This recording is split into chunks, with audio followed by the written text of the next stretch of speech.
Hi, I'm Lisa Tan.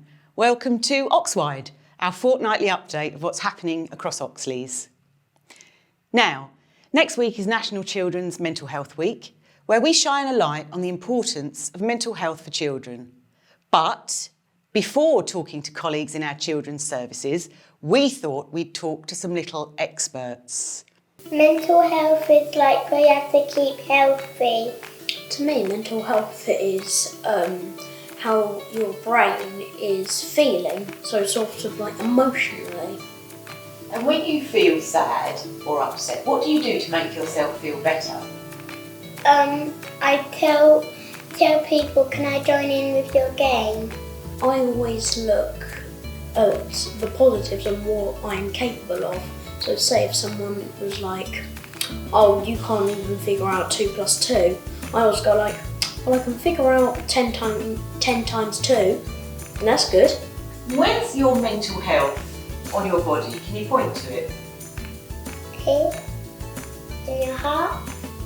If you feel sad, please talk to people. Problem shared is a problem halved. Next week is Children's Mental Health Week.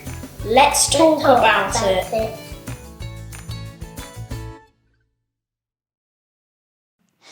Thank you to Erin, Jamie and the giraffes for those insights.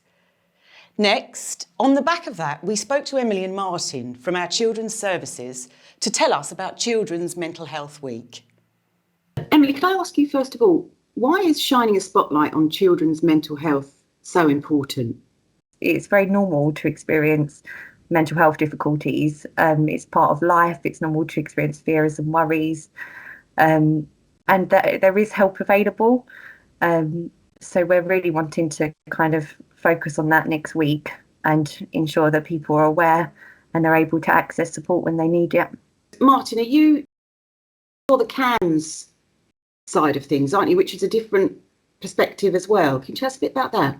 Yes, so CAMHS is the service where young people are referred when I suppose it gets to a different level of seriousness. So that's when things become more complex, more entrenched.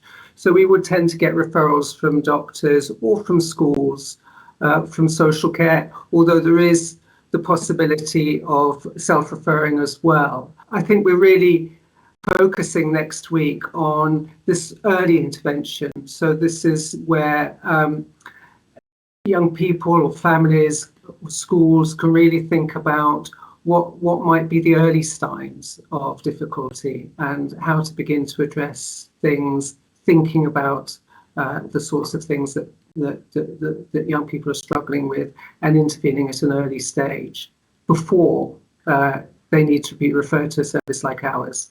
What sorts of things will you and the team be doing next week to mark Children's Mental Health Week?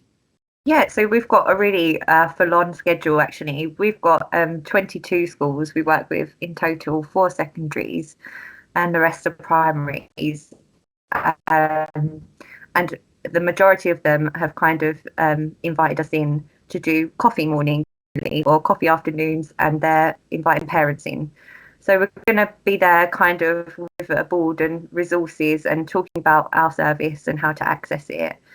And also kind of talking about some of the other services that are available, such as kind of youth and Headscape and Young Minds, and giving some information about how to access them at an early point. We're meeting with staff to talk about what we're doing and what we can do going forward. There's one workshop going on, an anxiety workshop for Year 6 children, and we have them going on as like a rolling programme. So every few weeks there's a workshop going on in one of the schools, or even more than that sometimes. So yeah, we're there for kind of informal chat, to raise awareness, to kind of just open up a conversation about it really. And it's all about trying to reduce stigma and shame about accessing help as well. Yeah. So we're excited about it. But I think this work that's happening is really important about, as Emily said, the destigmatizing of mental health, the acknowledgement of the ordinariness of mental health. I think in the past, often mental illness has been really stigmatized and thought of something as extreme and happens only, to certain people. But actually, I mean, if we're looking back and thinking over the past year of the experiences of stress that families have faced, the impact of COVID, the worry about infection, the worry about vaccination, the impact on the economic activity, people have struggled financially, the impact on schooling, going into school, starting school, the transition into school. That's all been very much disrupted by COVID. We're seeing the impact of that very much in our referrals, school refusal, anxieties around exams, which has all increased because of the changes in arrangements. These are very ordinary things. And I think by actually unpicking and understanding what the stresses are, we can really begin to help people make sense of things and address things at an earlier stage, and hopefully avoid them getting to a point where they need referring to the Tier 3 services like ourselves. And you mentioned earlier as well, Emily, some resources that perhaps parents or carers could access. Yes, the CUFA, another online service. We do online kind of CBT informed sessions with young people. They recently came in to present to our team, actually, to tell us a bit about what's going on. So it can be used anonymously, and they're open till about 10 in the evening, I think. And the young person doesn't have to kind of disclose who they are. They also can set up regular sessions, so they can do a program of 8 sessions with young people, if that's what they'd like to do as well. So it's a good resource, I think. There's another good resource. It's called CAMHS Resources, which is a website which has lots of information, which I think we'd also recommend, and ideas for self-help, but also information about severity as well, and suggestions about how then to proceed if things are sort of beyond the level of self-help. So I hope next week goes well. Good luck with all the events, Emily.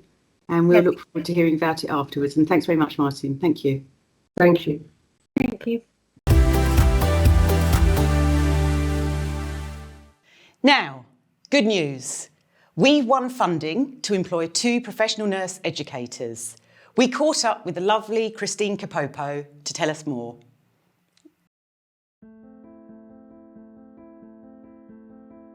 These are nurses at Band 7 who work alongside mental health nurses in the community and on the wards. The role model clinical practice, the coach and support other nurses to implement and embed good practice. And the beauty is they will be working alongside. So they'll be part of the team, they'll be providing the support, they'll be linking theory and practice and doing it as a part of a whole team. So that would be much better than somebody sitting in the offices churning out emails or instruction. So I really look forward to them joining our teams. Professional nurse educators will be on the wards in the community mental health teams, working alongside the teams, working alongside the mental health nurses, providing support, coaching and role modelling best practice. So these are Band 7 roles. They'll be advertised on NHS Jobs, so I urge you to have a look there. They'll be advertised on the website in the next week or 2. This is a great opportunity for Band 6 nurses and also Band 7 nurses working in managerial roles. It will be a good diversion into nurse education, and you'll be responsible and have the opportunity to support your colleagues to deliver nursing care that you'll be proud of. And finally, Ifia Kocher and Rachel Clare Evans have a short update on staff vaccinations. Hello, I'm Ifia Kocher, Chief Executive of Oxley's. Last night, the Health and Social Care Minister announced that the legislation making COVID vaccinations mandatory for staff in health services is being reviewed. We now expect that these regulations will be revoked Today, I'm joined by Rachel Evans, Director of Strategy and People, to talk through what this means for us at Oxley's. So, Rachel, what is the impact of this development? Hi Effie, so what this means for us in Oxley's is that all the processes that we'd started with our unvaccinated staff can now be paused. So the review meetings, the review panels, none of that needs to go ahead for now, and we will keep people updated if that changes. But the really good news is that if the government does revoke this legislation, as it has said that it will do, what it means is that we won't need to lose any of our valued staff at the end of March. And we've been really worried that we would have to do that.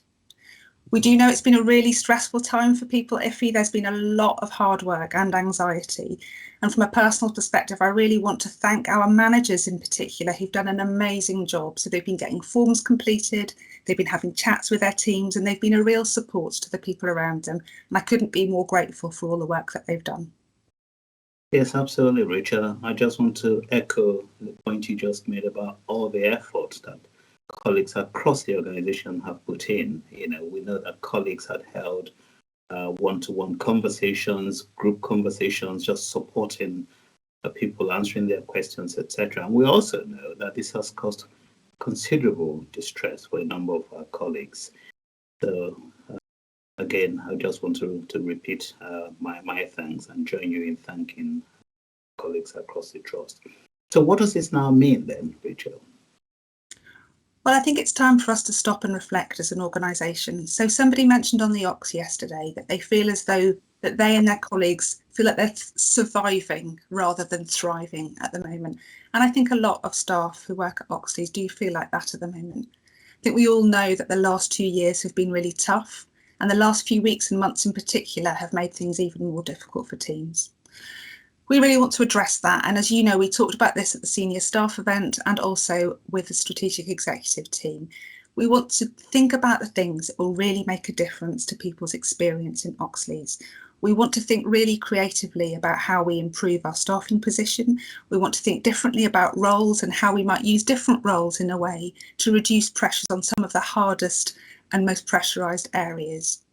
We also want to find some time for teams to come together, to design some team building, to have some reflection, to spend time together as a team as soon as the COVID rules allow, and to start thinking about some of the things that we talked about at those really brilliant Michael West sessions when we talked about team effectiveness and the things that we need in terms of resilience. So it's something we're really committed to doing in terms of driving things forward.